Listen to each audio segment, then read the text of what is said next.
Eagles Entertainment.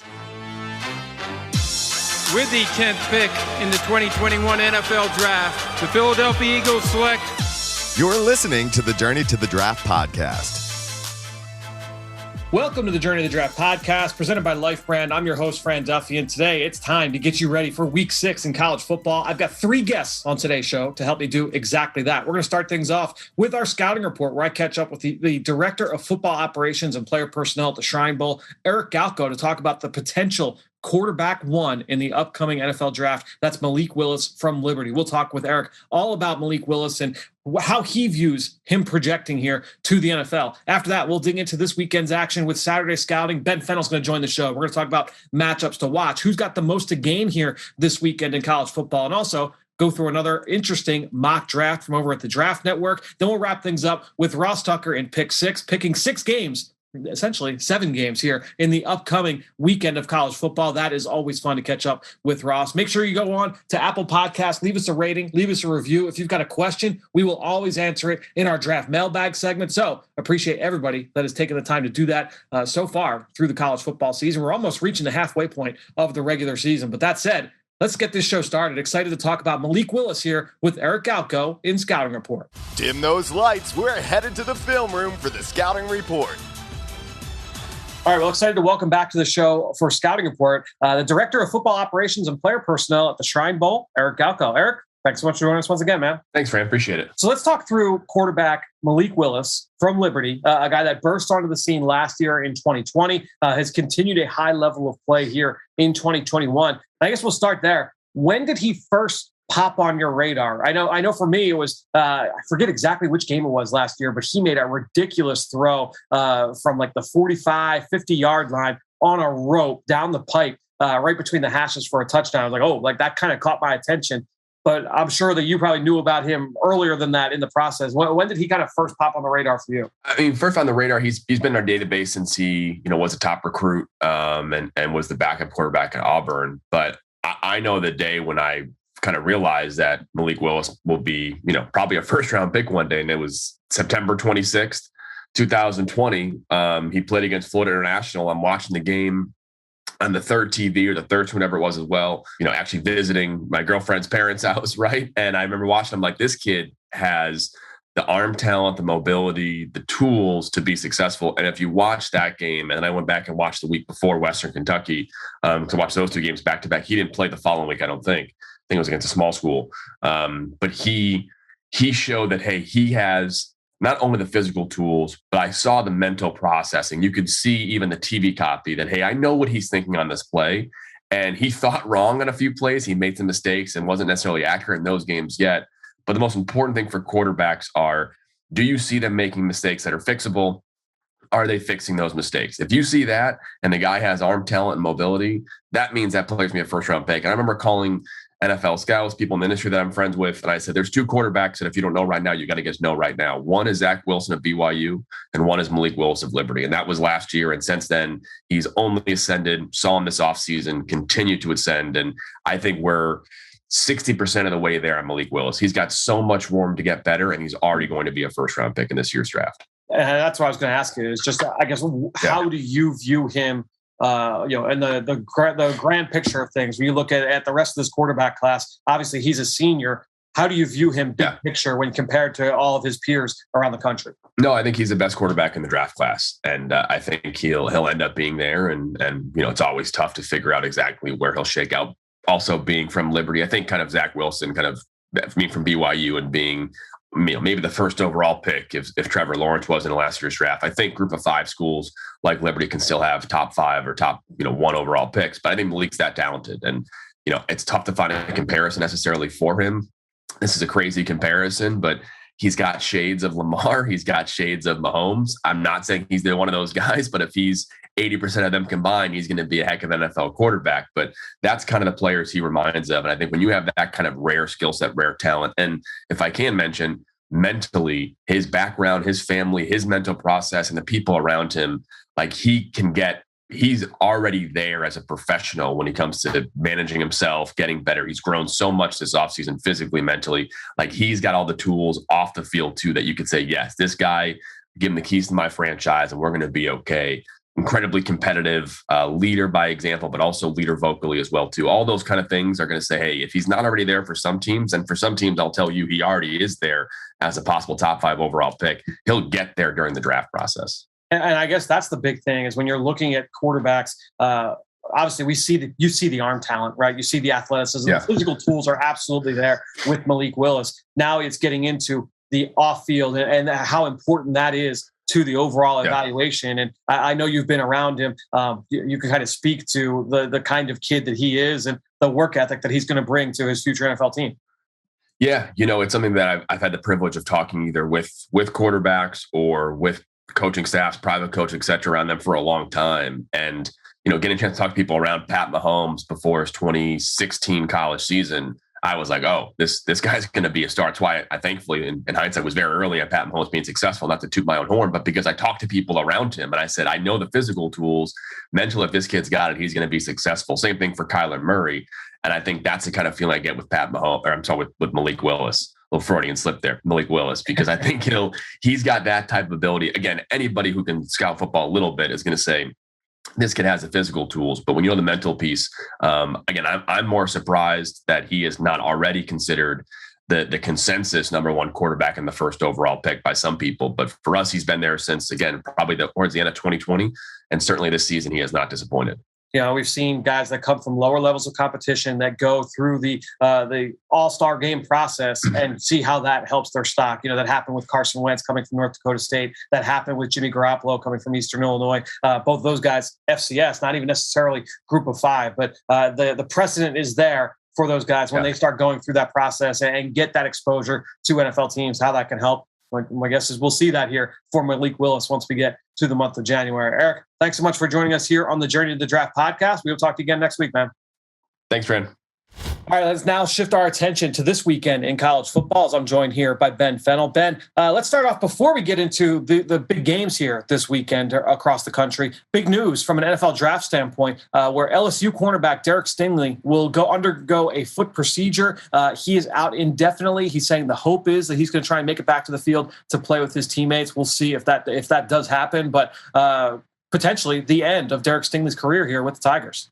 Yeah, it's unfortunate, but, he's an experienced player. There's plenty of tape and high-level tape as well to evaluate against big-time receivers in the SEC and, games into the championship in the BCS playoff or whatever it's called now. So I think he's done enough in his career, and I'm really excited for guys like Eli Ricks and, some guys behind the scenes to get some opportunities. Yeah, Eli Ricks, a true sophomore this year, outstanding physical talent. Stingley, look, I haven't watched any of the 2021 stuff where I've done just a deep dive on this year's games. I know he's had some issues reportedly with tackling and just being consistent, playing downhill, but this guy's one of the most physically gifted corners we've seen come out of college football in a long, long time. So certainly, barring anything unforeseen, should be one of the top players selected next spring if he does enter this draft. All right, let's get into some of the big matchups here this weekend. And we'll start things off with our one-on-one matchups. Someone we're excited to see this weekend. I'll let you kick things off with this one. Well, I'm going to go with some unconventional one-on-one battles, and it's because guys are battling on opposite sides. And there's some interesting tight end battles this weekend. Not Jalen Weidermeyer and Jaleel Billingsley, Alabama, Texas A&M. That's the low-hanging fruit. Go out to the Mountain West. Really fun tight end battle. How about Trey McBride, tight end, Colorado State, currently leading the country in yards and receptions among tight ends? And then keep your eye on Derek Deese Jr. at San Jose State. 6'4", 235, JUCO transfer receiver. He had 7 for 130 last week against New Mexico State. A guy that can really get down the field, stretch the seam, has good hands, good length, red zone target. 2 really fun tight ends out there in the Mountain West. It's not all about the SEC, Fran. There's some good players out there. The games are a little bit later in the day, but a couple good prospects. Well, look, you're going to try and see if you can dig behind the scenes. I'm going to go with the low-hanging fruit. I will go to the SEC. You mentioned that Alabama-Texas A&M game, and I think an interesting kind of one-on-one battle to watch here. Isaiah Spiller, the star running back for the Aggies, potentially one of the best running backs in this class if he were to enter the 2022 class, going up against Alabama, that front seven, namely linebacker Christian Harris, also potentially one of the top players at his position in the upcoming class. And I think when you look at these two guys, Harris, he's got all the physical tools you want to be able to play linebacker in today's NFL. He's really rangy. He plays through contact well. I'm excited to see the jump that he made mentally here as a junior. But going down against Isaiah Spiller is a no-nonsense back, man. I mean, we've seen comparisons to like a Zeke Elliott in terms of his ability to just get downhill, pick up tough yardage.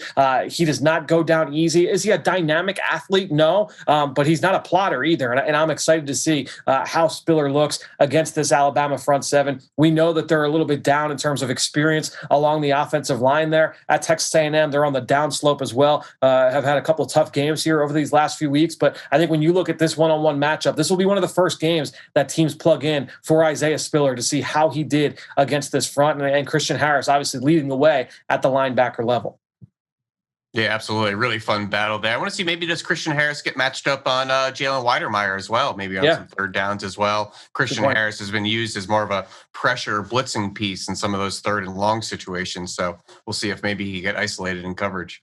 All right, let's take a look at our player with most to gain. And obviously, when I'll shift my attention here to the Big Ten. Anytime you've got a player who transferred in from a lower level of competition, which is the case with Nebraska wide receiver Samori Toure, who came in from Wyoming. This is a guy that's got that ability to be a three-level weapon in the NFL. He's been one of the leading receivers in the Big Ten since arriving there with the Huskers this season. Going up against Michigan, primetime game, 7:30, ABC, the big spotlight on this matchup. This is a good opportunity here for Toure. Nebraska, a little bit of a slow start out of the gate, but since then they've played well. They blew Northwestern out of the water last week. We'll see if Samori Toure can make his presence felt in a nationally televised, one of these big games, the highlight spotlight games of the weekend. Yeah, he's been productive already. 6 games, 3 of them over 100 already, 3 touchdowns. He really looks the part with that 6'3" frame, really long. I'm going to go down the SEC. Edge rusher Ali Gay. Great week last week against Auburn. 12 pressures. Often coming over that left side, facing the right tackle. He faced big Broderius Ham last week. He's going to have Darian Kennard against Kentucky this week. But Ali Gay opposite BJ Ojolari, Aziz's younger brother. He's not eligible yet, off and off the right side. Big Ali K, man, Fran, he is 6'6", 260. He's long. He's explosive. I don't really know if he knows what he's doing out there. But if they get in pass mode at Kentucky and you just let him go up the field and hunt, he's going to make some plays and he's going to be on Will Levis's back a couple times. 12 pressures last week. He's starting to heat up. He was a JUCO transfer last year, so made his debut in 2020, and you could see the traits right away. Anytime you turned on LSU, like, who is that guy coming off the edge? Excited to watch him. And don't forget maybe some bad blood with their old tackle, Dari Rosenthal, going over to Kentucky. So a bit of a revenge game there. Well, of course, you have to bring up the Kentucky offense. No shocker there. They had to bring them up. Let's go to our prospects after dark here. Who's a guy playing in a game that starts at 8 p.m. Eastern or later that you want to profile? I'll bounce this one back to you. Who do you want to hit on first? Well, I think USC's offense gets a lot of attention, whether it's Keaton Slovis, Keontae Ingram coming over from Texas, Drake London. How about the highlight grabs he's making on a week-to-week basis, Fran, above the rim? He certainly looks like a interesting prospect. But the offensive line, there's always some interesting prospects at USC. They get some big-time talent on the O-line. Left guard, Andrew Voorhees, is 6'6", 320, really good run blocker. He's savvy one-on-one and pass protection, and he's experienced. He's been around this program for nearly 5-6 years, 2017, 2018, full-time starter at right guard, little dinged up in 19. Past 2 years, starter at left guard. He's a guy that's played over 2,000 snaps in his career. Keontae Ingram had over 100 last week against Colorado. They ran the ball 35 times for over 200 as a team. Look for them to get after Utah this week. I like it. I picked that same game, man. Except I'm going to the other side of the football. I looked at Devin Lloyd, the linebacker from Utah, one of the best front seven players that maybe we don't talk about enough. And Lloyd has been a 3-year starter now, playing in that defense. He's a highly athletic physical specimen, 6'3", 235. He can make plays from sideline to sideline. He's physical coming downhill. I'd like to see him see things a little bit faster. And I think he can get held up a little bit with anything going on in the backfield, whether it's play action, zone read, any kind of backfield action, pre-snap motion. The boot stuff gets, they're just a little bit, there's a handful of times where he's just like the last guy to move, right? And I feel like that's the one knock I would have on Devin Lloyd at this point. But this is a guy who was a high school wide receiver defensive back, made the conversion to linebacker once he arrived there at Utah. And I love the physical gifts. The flashes are really, really impressive. Just the consistency is what I want to see more of. And he's gotten better over the course of his career. I've studied him each of the last 3 seasons. The tape I watched, I actually just watched him recently in the last couple of days. And the tape I just watched from this fall is the best I've seen him look. I just want to see him continue to make those strides mentally. But physically, I mean, again, 6'3", 235, and he runs like a deer. He can move in reverse really well. Just a really easy athlete. If you want to get a chance to get eyes on him, 8 p.m. on Fox, USC, Utah. Really interesting matchup for sure. Yeah, it's going to be a good battle there. And he's experienced playing all 3 linebacker spots there too, which NFL scouts and teams are going to love that versatility and experience. He's been a really productive blitzer over the course of his career. I think he had 2 years where he had over 6 sacks. I mean, that's like for a guy that's that athletic, he racked up a couple of interceptions so far this year. So a guy that has that ability to stuff the stat sheet. All right, let's get to that year, 2019, where they had all the NFL prospects and Jalen Johnson and Francis Bernard and Lecky Fotu. He led the team in tackles. Yep. He was just an unsung, I think, redshirt sophomore back then. Exactly. He's a really intriguing talent. All right, let's go to our call our shot. We're going to predict a big game from a prospect this weekend. I'll let you go first here. Yeah, we got a fun battle of the top 10 in the Big Ten, Penn State and Iowa. And I think Jack Campbell at Iowa, he's starting to heat up. He had 17 tackles, 12 run stops the last 2 weeks, a bunch of plays in coverage. He's 6'5", 240. He's not hard to find in the middle of that Iowa defense. He's going to have his hands full this week against Penn State with their run game, the way they feature the tight ends. James Franklin throws a lot of interesting misdirection as well to get the ball to Jahan Dotson on some shallow crosses and get him some mismatches. I think Jack Campbell's going to have a big week. I think he's going to make some splash plays and some highlight plays, and there's going to be a lot of eyeballs on this game, especially from scouts. Yeah, that's a really good one to watch. We're going to talk about that Penn State-Iowa game in the next segment with Ross. I will stay in the Big Ten, though. Big noon kickoff, 12 p.m. Fox. You've got Ohio State and Maryland. And initially in this game, I wanted to go with Dante Demas, the wide receiver for the Terps, is having a big one going up against Sevyn Banks in that Ohio State secondary.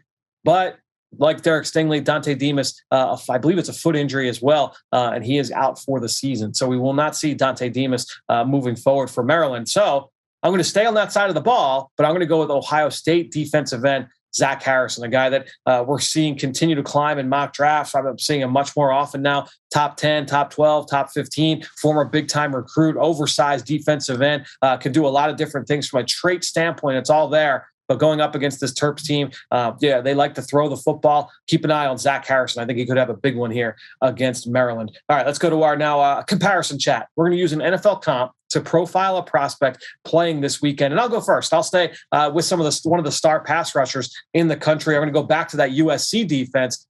Drake Jackson along the defensive front. He's really long. He's athletic. He's got positional versatility. The flashes are really, really impressive. I think you and I both kind of feel the same, though, in that we're waiting for it to kind of all come together. Kind of reminds me of JPP coming from USF. When Jason Pierre-Paul was coming out of college, he was the same kind of deal where it was like, man, like this guy is so long. He's so athletic. Just like if he could put it together, this could be someone that's really, really special. And I think I look at Drake Jackson kind of similarly, except that, with JPP, I'm not exactly sure that he had the proven scheme and position versatility at USF. Whereas with Drake Jackson, I mean, we're seeing him line up everywhere from 3 all the way out to 9 technique. And sometimes when he's lining up inside, it's on base downs where he's got to defend the run and he's doing a little bit more read and react. He's not just getting upfield. So if he goes to a team where he's just asked to cut it loose and some of those gifts can really kind of come to the forefront, this could be a guy that maybe is more productive as a pro than what he was in college. Yeah, his good is really good. And you could see the full arsenal of pass rush moves to be able to win inside, outside, through you, zone drop in space. He's made a lot of impressive plays all over the defense. I'm going to stay on the defensive side. SEC linebacker Zacoby McClain out of Auburn. They have a really good defense out there. There's a lot of prospects, whether it's Roger McCreary or Smoke Monday. But Zacoby McClain at linebacker, he's 6 foot, 220. He's a slashing, run and chase will linebacker, can play in space, but he's a physical thumper when he gets there, plays special teams, plays detached quite often. Reminds me a lot, height, weight, speed, style of Deion Jones coming at LSU. And I was this close, just kind of put my fingers together to saying he reminds me of Telvin Smith, who was the safety to linebacker at Florida State and eventually became a really nice Pro Bowl linebacker in the NFL. But Telvin was about 6'3". And I thought Zacoby was more in the 6'1", 6'2".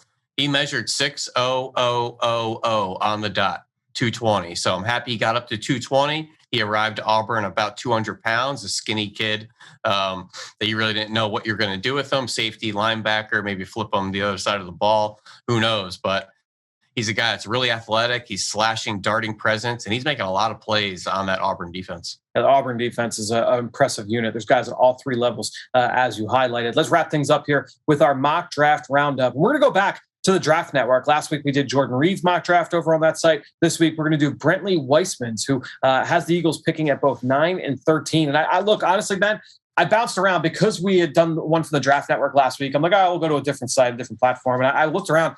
I feel like we're starting to kind of get into that groove where a lot of these are starting to look the same, right? It's that time of year where some of the player teams picking at certain spots are the same. A lot of the players, it's all kind of mushed together. But what I liked here about Brentley's was that really, I mean, he had some different players going up high, and some guys we've talked about going high. He had Aiden Hutchinson going in the top 5. He had some of these other players we've talked about. It's like, I feel like that guy's going to go a little bit higher than what we're talking about, but also there were some surprises as well. And we can kind of get into that. But let's first talk with really what I feel is starting to become one of the chic picks here. And almost every mock draft that you open, they've got the Eagles wherever they're picking in the top 10, selecting cornerback Andrew Booth from Clemson. I'll just read the blurb here from Brentley. This was another spot where a quarterback was considered. Jalen Hurts has been so-so this season, but has flashed some intriguing potential. I believe by season's end, he will have done enough to allow the Eagles to address another position of need. The team could use some more help at corner, and Andrew Booth could be a terrific addition. Booth offers excellent athleticism and has rare playmaking ability with the ball in the air. He's a sticky cover man whose game is still ascending. Ben, like I said, Booth has become the chic pick. He was the guy that we talked about last week with Jordan. I don't need you to comment necessarily on Andrew Booth, but one thing I did love was that you dropped that nugget earlier this week when we had our On the Clock segment with Dane and with CMAC, that Clemson playing more zone coverage than anybody in the country. Well, the NFL team that's playing more zone coverage than anybody in the NFL, Philadelphia Eagles. So that could be a match that would make sense from a schematic standpoint. Yeah, and just to hone in on that, that's on third down. Brent Venables' defense last in the Power 5. Last in the Power 5 in playing man-to-man. A lot of zone coverage out there in Clemson, particularly on third down. That's where teams traditionally lock up man-to-man. So really interesting that Clemson, Brent Venables, a lot of NFL talent says, you know what, let's play a little more zone. And I think that's where Andrew Booth, really excels, whether it's in the cover 2 stuff, the off man, the side saddle, cover 3, eyes in the backfield. I mean, some of his most impressive plays are eyes in the backfield and, kind of finding the ball and reacting to routes down the field. So a lot of zone coverage being played in the NFL, particularly here in Philadelphia, and I think he'd be a great fit. All right, let's take a look at the other players in the top 7 of this mock draft. So number 1, Jets taking Kayvon Thibodeau. Number 2, the Jaguars taking Derek Stingley. Number 3, this is where it gets interesting, Matt Corral, the quarterback from Ole Miss. We typically do not see him that high. He goes in the top 3 overall, QB1 off the board. Number 4, Kyle Hamilton, the safety from Notre Dame. He goes to the Detroit Lions. Number 5, the Giants picking back-to-back here. First, they take Aiden Hutchinson, the defensive lineman from Michigan. Then they go number 6, Alabama offensive tackle Evan Neal. So the Giants addressing the line of scrimmage. Number 7, the Atlanta Falcons taking Darian Kennard, the offensive tackle from Kentucky. And then number 8, the Cincinnati Bengals selecting DeMarvin Leal, the defensive lineman from Texas A&M. So, Ben, overall, thoughts on the top 8? Obviously, Corral at QB1 going in the top 3. Certainly different going against the grain than what we typically see around these mock drafts. Yep, week to week, we're talking about a quarterback boggle right now. Nobody knows where to stack them, where to plug them. This is just another version of that. Aiden Hutchinson, 5th overall. Certainly seems like that's how it's trending. I think he's a top 10 pick all day long. Giants double dipping in the trenches. Love that. Darian Kennard, 7th overall, a little rich for my liking. I think he's more of a late 2, early 3rd round pick, kind of a scheme specific guy. Might slide into guard. DeMarvin Leal, been a little disappointing right now. I think 8th overall is probably a little high based on his stock at the moment. Probably more of a back end of round 1 guy, but a lot of talent up there in the top 10. All right, let's go a few picks forward here. Let's spin this forward to the Eagles picking once again, this time at number 13. They have the Colts selecting their pick here. The only 2 first-round picks for the Eagles in this mock draft. But at 13, Brentley has the Eagles selecting defensive end Myjai Sanders from Cincinnati, a guy you talked about earlier this week on the show, Ben. Let's get to the blurb here from Brentley. Philadelphia has long had a very talented defensive line and is usually at their best when they can consistently get after the quarterback. The team rewarded Josh Sweat with a new contract, but with Brandon Graham getting up there in age and Derek Barnett having a voidable contract, it makes sense to invest in some new blood at edge. Sanders is long and explosive as a pass rusher who has a very good get off and bend. His skill set is perfect in the Eagles defense and gives them another young, talented pass rusher to get after the quarterback. So Ben, overall reaction to Myjai that high. I will say this, looking around, I told you I was looking around a bunch of mock drafts, and I don't know if it was just because he was in the national spotlight, they get the big win over Notre Dame. Dude, he was in like the top 15 of almost every mock draft that I saw. And that was not really the case throughout the last month and a half or so, right? It seemed like he was kind of back end of round one, maybe cleaning up into the high teens, but now it's like he was 10, 12, 13, 15, 16 in almost every single mock. Yeah, absolutely. And obviously taking advantage of their huge win on national TV against a top 10 Notre Dame team. That's typically how prospects go. You ride the wave of the buzz. But to see him go nearly 10 spots ahead of Drake Jackson, almost, 14 spots ahead of George Karlaftis from Purdue, Karlaftis, excuse me. I think this is where he's kind of trending at the moment, but I think when it's all said and done, he'll probably take a backseat to those two guys I had said, but a guy that's, quarterback hunting and pressure, off the bus. He's tall, he's long, he's a quick first step. He can, jump snaps. He's really good with stunts in games and movement stuff. He's a guy that could probably drop in space if you need him to. I think he might be a little scheme specific and maybe a little bit of a style specific based on the defensive coordinator, but a really good player. Let me ask you a question. Do you feel, talking about the fit in Philadelphia, do you feel that he could be that Sam linebacker in this defense based off what we've seen this, so far with like the usage of like a Jannard Avery? Do you feel like he's that kind of player? Yeah, absolutely. I mean, I think we've seen a couple different guys in that role, whether it's Avery or Ostman or Patrick Johnson. I think Myjai Sanders fits that Patrick Johnson role a little bit more with more of the length and the ability to cover ground in space. And Myjai Sanders, while he's long and 6'5", he's probably only 230, 235 or so. I think he's listed at 255. A little generous there on the team page, as it normally is. But being at 230, envision him as more of a space player and an athletic piece than a true defensive end. All right, let's take a look at some of the other guys that went right in that range. At number 11 overall, the Pittsburgh Steelers selecting Nevada quarterback Carson Strong. That's also becoming one of the chic player team connections here, Ben. We've seen that a lot, even when when teams have the Steelers or when mock drafts have the Steelers like in the high teens, low 20s. Carson Strong always happens to find his way to Pittsburgh. Jackson Kirkland, the Washington offensive tackle, going to the Indianapolis Colts at number 12 overall. And then the two picks right after Myjai Sanders. 14 overall, the Patriots selecting Chris Olave from Ohio State. And then the Carolina Panthers at number 15, taking Northern Iowa offensive tackle Trevor Penning. So real quick, let's go into our one last superlative here. One scary. Well, hold on a second here, Fran. Let's just give a litmus real fast. Are these the top 5 offensive linemen in the country? Evan Neal, Darian Kennard, Jackson Kirkland, Trevor Penning. It's an interesting question. Who's missing off that board for you? I mean, I think there's some other guys in the conversation. I think, Kenyon Green is kind of in that mix there. Yep. I have seen some people really like, Eke Ekwonu, as a first rounder, or maybe a Sean Ryan at UCLA as being a first rounder. Just taking note of the inventory and, where the pecking order goes there. Is Linderbaum. I was just going to bring him up. Alec Lindstrom, or Alec Lindstrom, Tyler Linderbaum at Iowa. Are they, worthy of top 15 selection in the first round? Just interesting to take the snapshot. Yeah, no, it's a good question. It's something certainly worth monitoring as we move forward here through the rest of the season. So outside the top 10, you can make one pick where you say, all right, this is the scary selection. It's October. We're getting closer to Halloween. One scary pick outside the top 10, and you could take scary however you want it. I'm going to go with the 32nd overall pick, Andy Reid, getting another offensive weapon to add to Patrick Mahomes. I think anytime you see them adding high-level talent to his scheme around Patrick Mahomes, that should scare the living bejeebus out of everybody, especially defensive coordinators and safeties and guys that have to cover them. Adding Jahan Dotson with McCole Hardman and Tyreek Hill and Clyde Edwards-Helaire and Travis Kelce.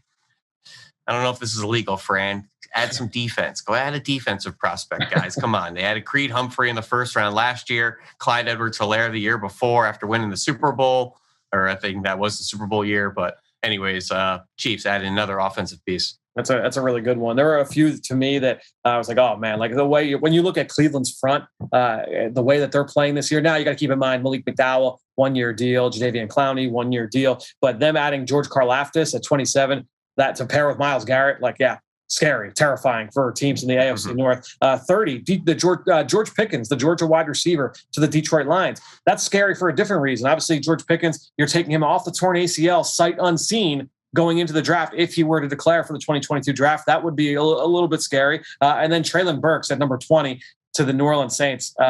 I think that's scary for defenses because I would be really, really fascinated just to see how Sean Payton and that offensive staff would use Treylon Burks. That would be a lot of fun to watch. Yeah, absolutely. And I really like Tyler Linderbaum there, 29th overall to the Bills. I just feel like that's a great fit. That's a really good one too. It's always fun. Just kind of poke around. We'll continue to do that every single week here on the Journey to the Draft podcast. Ben, thanks once again for joining us here on the show. We'll be back Monday night, me, you, Dane, breaking down everything we see here this weekend in college football. All right. Well, as always, excited to wrap this show up with my buddy Ross Tucker to go through 6 games to pick here in college football. Ross, I got you last week. We talked about we were on the opposite sides in a number of games last week. I picked up a couple of wins. I won. I went 3-1 against you in some of the ones that we went head to head on. Picked up 2 games on you. I now have a 1-game lead. You got the win, Cincinnati over Notre Dame, but I picked Auburn over LSU. I picked Zay Flowers, his catches over Justin Ross, who got hurt in that game. And then I took the UGA margin over Trey Burke's yards per carry. I will say, once again, man, you got so close to your upset pick. UConn within 2 points of beating the Commodores of Vanderbilt. Big Ten picks not going so well for me. I may have to stay away from that conference. Nebraska absolutely crushed Northwestern. Well, I knew I got the Cincinnati one right. The Auburn LSU. I mean, Bo Nix. Are you kidding me? And then Justin Ross gets hurt. That shouldn't even count. And then I was really surprised that Arkansas got taken to the woodshed like that. I thought that game would be much more competitive. And yes, UConn, I was up late watching that game. You know, I've done a couple UConn games this year already. I've got 2 more to go. I was frankly rooting for those guys, A, because I wanted to get my upset special right, and B, I just want those guys to feel what it's like to get a win. Sure. Unfortunately, their second straight heartbreaking loss, but they got a win coming soon. Yeah, I mean, things have really kind of changed for them. The 2 blowouts to start the season and the way that they're playing now, a good sign for them moving forward. That said, we've got a number of awesome games this weekend. Great slate for college football. We'll start with a game that's obviously the biggest one of the slate. 2 top 5 teams. Number 4, Penn State. Number 3, Iowa. Ross Tucker. Who are you picking here? So I don't think it's a secret. I live in central Pennsylvania. I grew up Penn State season tickets. I do some Penn State media stuff. I like Iowa. They have played so well this year, and maybe I'm skewed by their turnover margin, and that can't happen every game, but it has happened every game. Like if they do it 1 game or 2, you're like, okay. They've done it every week. Iowa's a tough place to play. Yep. This is a toss-up game. I think if it was at Penn State, I'd probably take Penn State. It's not. It's at Iowa. I'm taking the Hawkeyes. They look like, Goodson's a stud. They're running the ball well. Their defense is awesome. Like Valkenburg, whatever that guy's name is, Riley Moss. Iowa's legit, man. I'm taking the Hawkeyes.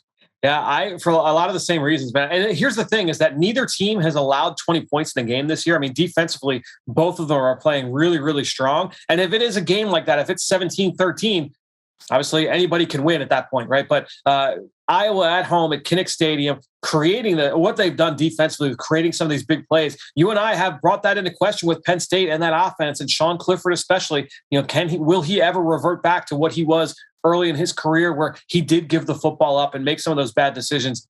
Hasn't quite done that yet so far. And if he can protect the ball in this game, that will give them a much better chance to win. But I am going Hawkeyes as well here. I agree with you. I will take Iowa. Let's go to our next one here.